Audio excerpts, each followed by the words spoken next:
Sandalwood ಹಿರಿಯ ನಟ ಸರಿಗಮಾ ವಿಜಿ ನಿಧನವನ್ನ ಹೊಂದಿದ್ದಾರೆ. ಮಹಾಲಕ್ಷ್ಮಿ ಲೇಔಟ್ನ ನಿವಾಸದಲ್ಲಿರುವ ಪಾರ್ಥಿವ ಶರೀರ. ಸ್ಯಾಂಡಲ್ವುಡ್ನ ಹಿರಿಯ ನಟ ಸರಿಗಮಾ ವಿಜಿ ನಿಧನವನ್ನ ಹೊಂದಿದ್ದಾರೆ. ಮಹಾಲಕ್ಷ್ಮಿ ಲೇಔಟ್ನ ನಿವಾಸದಲ್ಲಿ ಅವರ ಪಾರ್ಥಿವ ಶರೀರ ಇದೆ. ಬೆಳಿಗ್ಗೆ 9 ಗಂಟೆಗೆ ರವೀಂದ್ರ ಕಲಾಕ್ಷೇತ್ರಕ್ಕೆ ಮೃತದೇಹವನ್ನು ಶಿಫ್ಟ್ ಕೂಡ ಮಾಡಲಾಗುತ್ತೆ. ರವೀಂದ್ರ ಕಲಾಕ್ಷೇತ್ರದಲ್ಲಿ ಅಂತಿಮ ದರ್ಶನಕ್ಕೆ ವ್ಯವಸ್ಥೆಯನ್ನ ಕೂಡ ಮಾಡಲಾಗಿದೆ. ಬೆಳಿಗ್ಗೆ 11 ಗಂಟೆಯವರೆಗೆ ರವೀಂದ್ರ ಕಲಾಕ್ಷೇತ್ರದಲ್ಲಿ ಅಂತಿಮ ದರ್ಶನವನ್ನ ಮಾಡಲಾಗುತ್ತೆ. ಇದು ಮಧ್ಯಾಹ್ನ ಹಿರಿಯ ನಟ ಸರಿಗಮಾ ವಿಜಿ ಅವರ ಅಂತ್ಯಕ್ರಿಯೆ ಕೂಡ ನಡೆಯಲಿದೆ.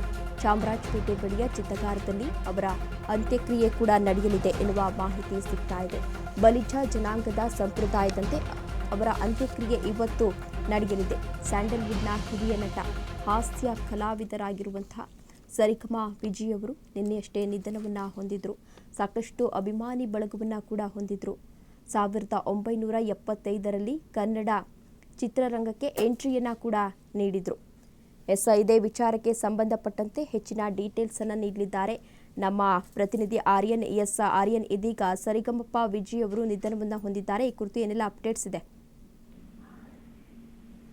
ಹೌದು ತೇಜಸ್ವಿನಿ, ಹಿರಿಯ ಕಲಾವಿದರಾದಂತಹ ಸರಿಗಮಾ ವಿಜಿ ಅವರು ನಿನ್ನೆ ನಿಧನರಾಗಿದ್ದು ಇದೊಂದು ಕಲಾಕ್ಷೇತ್ರಕ್ಕೆ ಒಂದು ತುಂಬಲಾರದ ನಷ್ಟ ಅಂತಾನೆ ಹೇಳ್ಬೋದು. ಯಾಕೆಂತ ಹೇಳಿದ್ರೆ ಅವ್ರು ಈಗಾಗಲೇ ಒಂದು 269 ಸಿನಿಮಾಗಳಾಗಿರ್ಬೋದು, ಒಂದು 80 ಸಿನಿಮಾಗಳಿಗೆ ಸಹಾಯಕ ನಿರ್ದೇಶಕರಾಗಿ, ಹಾಗೆ 1300ಕ್ಕೂ ಹೆಚ್ಚು ನಾಟಕಗಳನ್ನ ನಟಿಸಿ ನಿರ್ದೇಶಿಸಿದ್ರು. ಇದು ಒಂದು ತಮಾಷೆ ಮಾತಲ್ಲ. ಇಷ್ಟೊಂದು ದೊಡ್ಡ ಸಂಖ್ಯೆಯ ನಾಟಕ ಆಗಿರ್ಬೋದು, ಸಿನಿಮಾಗಳನ್ನ ಮಾಡೋದು ಅದು ಆ ಕಾಲದಲ್ಲಿ ಅಷ್ಟೊಂದು ಈಸಿಯಾದ ಕೆಲಸ ಆಗಿರ್ಲಿಲ್ಲ. ಅದರಲ್ಲೂ ಪ್ರಭಾಕರ್ ಅವ್ರ ಜೊತೆ ಸಾಕಷ್ಟು ಸಿನಿಮಾಗಳನ್ನು ಕೂಡ ಕಾಣಿಸ್ಕೊಂಡಿದ್ದು ಅವರಿಗೆ ಒಂದು ದೊಡ್ಡ ಮಟ್ಟದ ಒಂದು ಅಭಿಮಾನಿ ಬಳಗ ಕೂಡ ಇತ್ತು ಅಂತ ಹೇಳಲಾಗ್ತಿದೆ.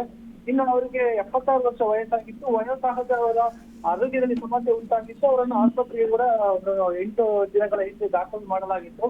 ಆದ್ರೆ ಈ ಮಧ್ಯದಲ್ಲಿ ಅವರ ಆರೋಗ್ಯದಲ್ಲಿ ಚೇತರಿಕೆ ಕೂಡ ಕಂಡು ಬಂದಿತ್ತು. ಆದ್ರೆ ಇದ್ದಕ್ಕಿದ್ದಂತೆ ಅವರ ಆರೋಗ್ಯದಲ್ಲಿ ಉಂಟಾದ ಏರುಪೇರಿಂದಾಗಿ ನಿನ್ನೆ ಅವರು ನಿಧನರಾಗಿದ್ದು, ಅವರಿಗೆ ಅಂಗಾಂಗ ವೈಫಲ್ಯ ಕಾರಣದಿಂದ ಅವರು ನಿಧನರಾಗಿದ್ರು ಅಂತ ಹೇಳಲಾಗ್ತಿತ್ತು. ಧನ್ಯವಾದ ಆರ್ಯನ್, ತಮ್ಮೆಲ್ಲ ಡೀಟೇಲ್ಸ್ಗಾಗಿ.